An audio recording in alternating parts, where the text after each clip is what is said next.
down there on the training paddock? What it's sort of like getting hands-on early with your job here? Yeah, it's great to have that first group of players back. There's been a lot of planning over the last couple of weeks and probably the last couple of months, to be really honest. A lot of work going on behind the scenes with our roster, our staff. So that's sort of, we're settled there. So now it's about getting on with preparing our players for the season ahead. And I just love the energy that the guys brought today. Like it can be an uncomfortable sort of situation day one back at pre-season training. But I just thought they ripped in out there, and it's what we want to see from these guys. Is he back in Queensland? Yeah, it's great. I've sort of been a little bit down in Sydney. I haven't had exposure to this kind of heat, and I know this is a nice day. So I've probably gotten a little bit soft down there in terms of the heat. But it's nice to be back up here. It is very familiar. It's where I'm from, Queensland, and I'm a proud Queenslander, so I'm blessed to be representing one of the Queensland clubs. Why did you take this job on, Josh? It's been a bane of a lot of coaches. They haven't been able to get the job done here. You've watched on from afar. Yep. Why? A couple of things, right? I love the club's ambition. I think the Frizzels and the ownership group, there's a determination there that they're not satisfied with where the club is at and where it's been.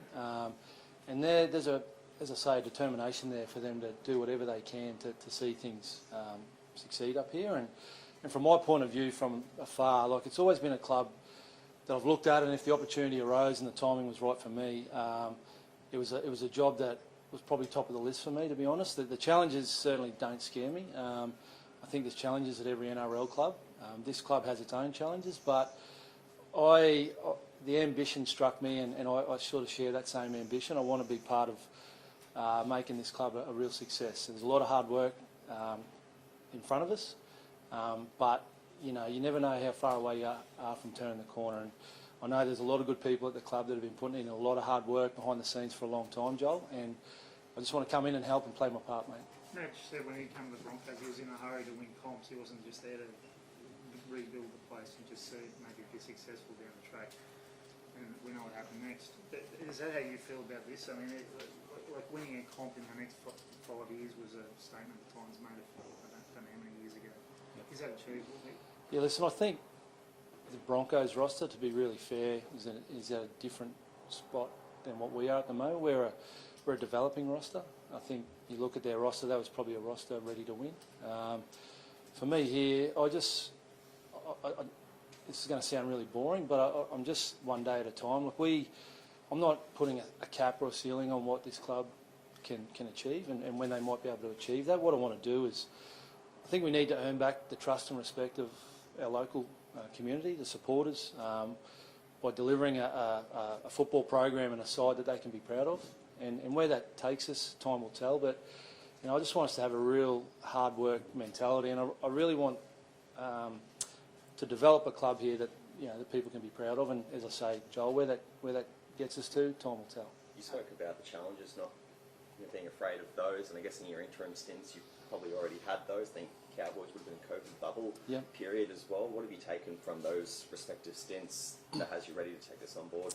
Yeah, I think particularly my second interim stint at Cronulla, that was just about a full season.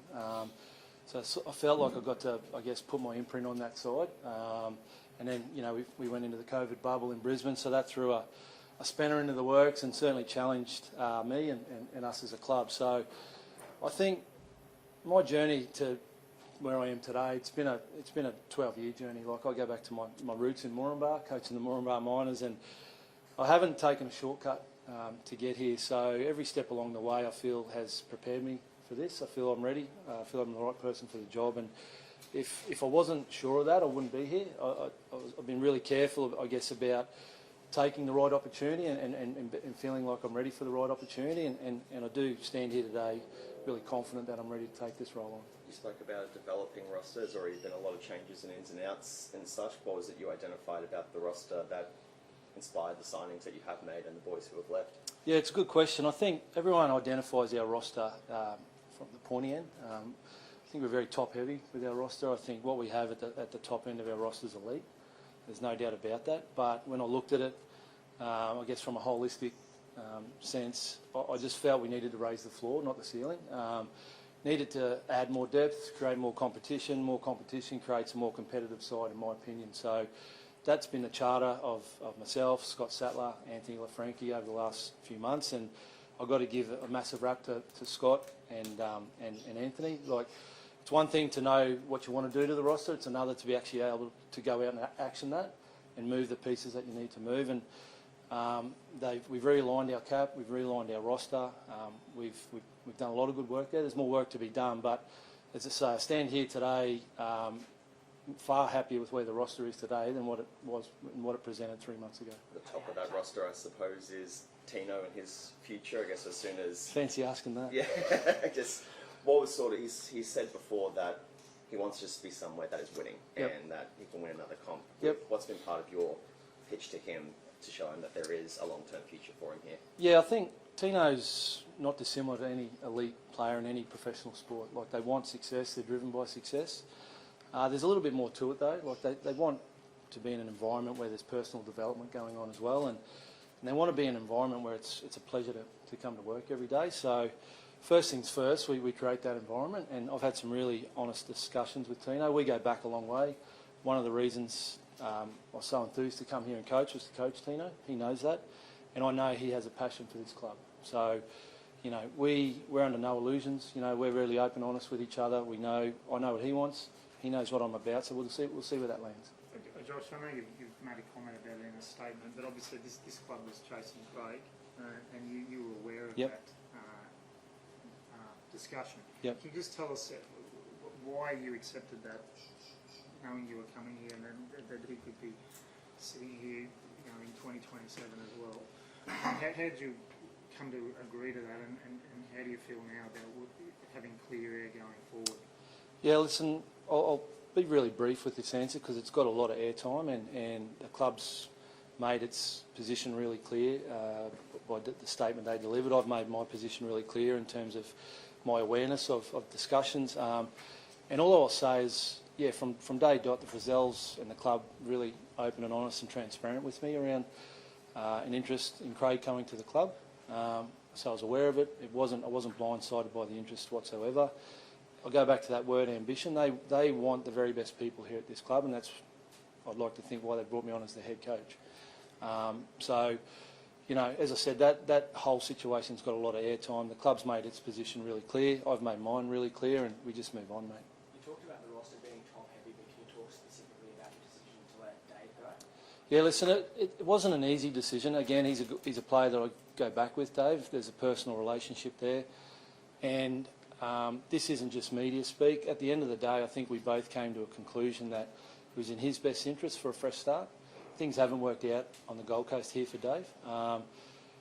It was in the club's best interest for us to go in a different direction. It's allowed us to reshape our roster for the better, to create a deeper roster, and we leave on really great terms. Dave was in here before he left. There was no hard feelings. I think he's very respectful of our position. We're very understanding of his situation, and we separate on the best of terms. So there's no ill feeling towards Dave, and you know, I can only speak for myself. I want to see that kid kick on. He's an enormous talent. We haven't seen the best of him yet, and I want to see the best of him. And if that's at another club, so be it. But the break needed to happen for the best interest of both parties.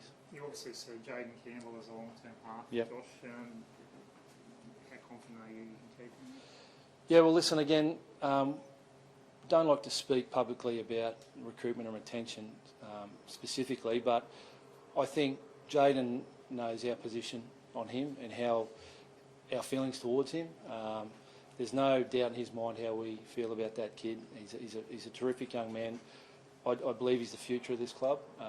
So there's no doubt in his mind about our feelings towards him, and I've been really taken by his love for this club as well. So we'll see. Again, we'll see where that lands, and sort of won't be making any more comment on the situation there. What's it like having Matty Johns, Gordon Tallis as co-owners, mate? And Matty's obviously been up here already working with the juniors. Yep. Does he have a role to play in that area, and maybe something extra? Yeah, I think first and foremost, again, I keep going back to the word, the club's ambition. I think it points to their ambition. They want to bring in people that can help this club, and there's no doubt that Gordon and both Matt, their experience in the game, their, I guess, experience with the media and working in the media, and they have so much to offer this club in so many different ways. Matt was up here during the week.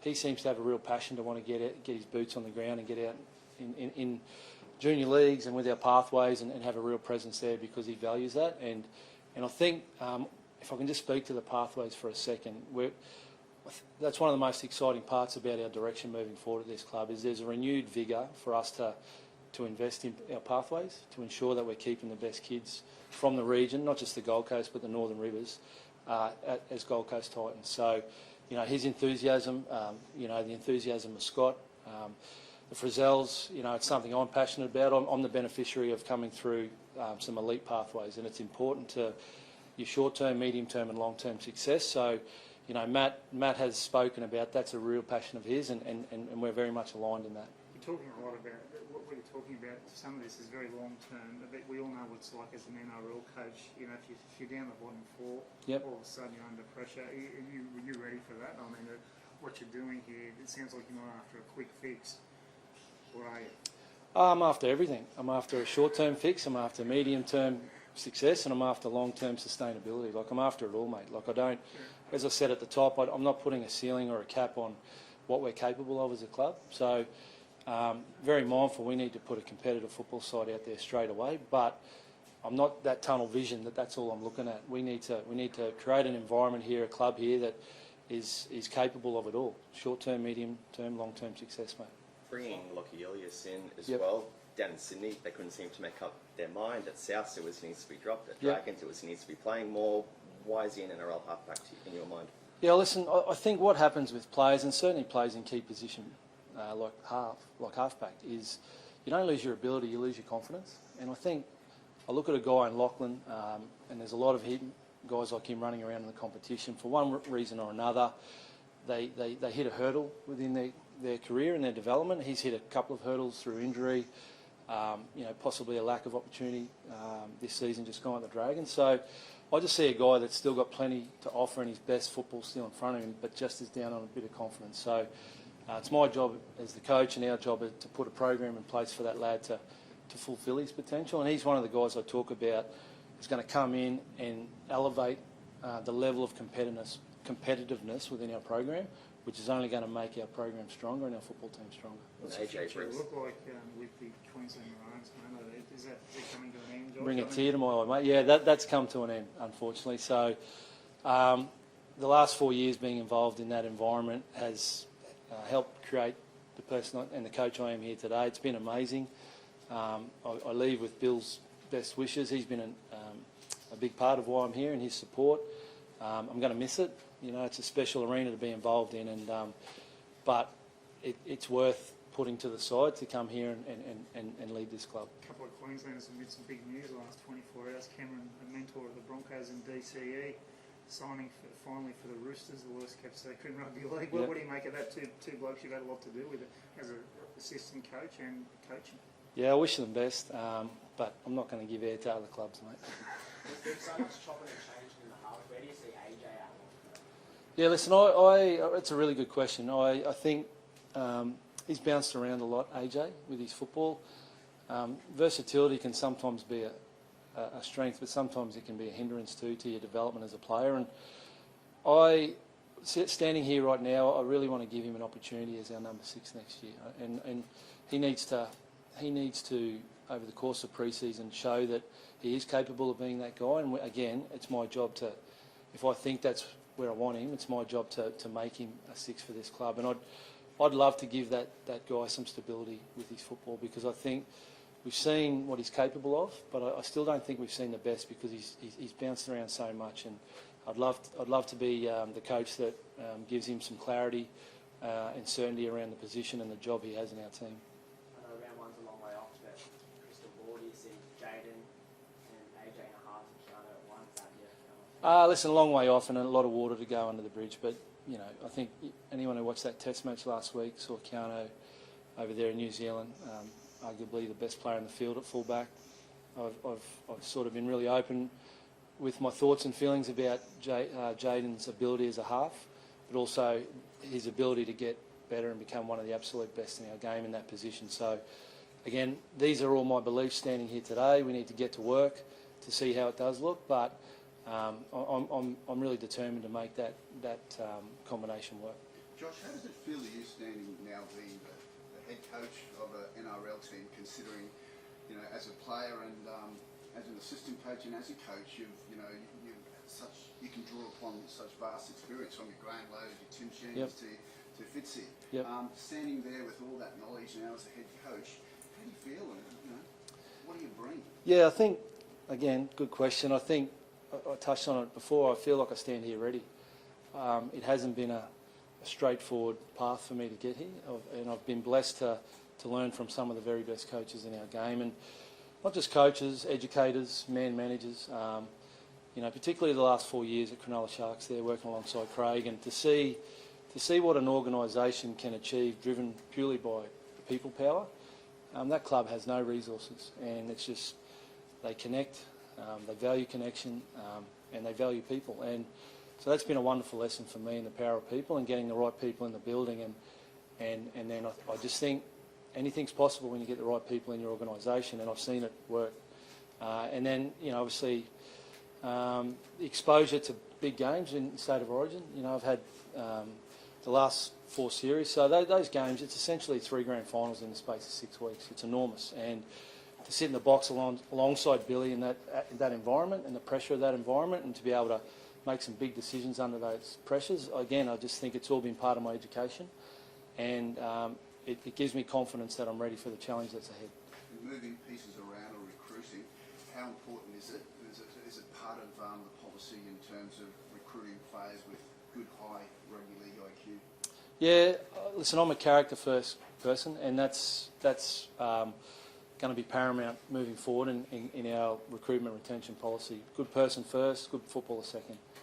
If you're not a good person, it doesn't matter what you're capable of on the football field. So we want to fill this club with people with strong character, obviously a talent for the game, and a willingness to work with others. And it's really simple. We're not just going to be pressured into going out and buying the most talented player on the market. We're going to be really deliberate with our decisions in that space moving forward. And I think the decisions we've made already would point to that, mate.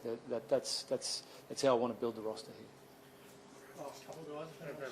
Good. Thanks. Josh. All good. Thank you. Thank you. Hey, look forward to a good year ahead, everyone.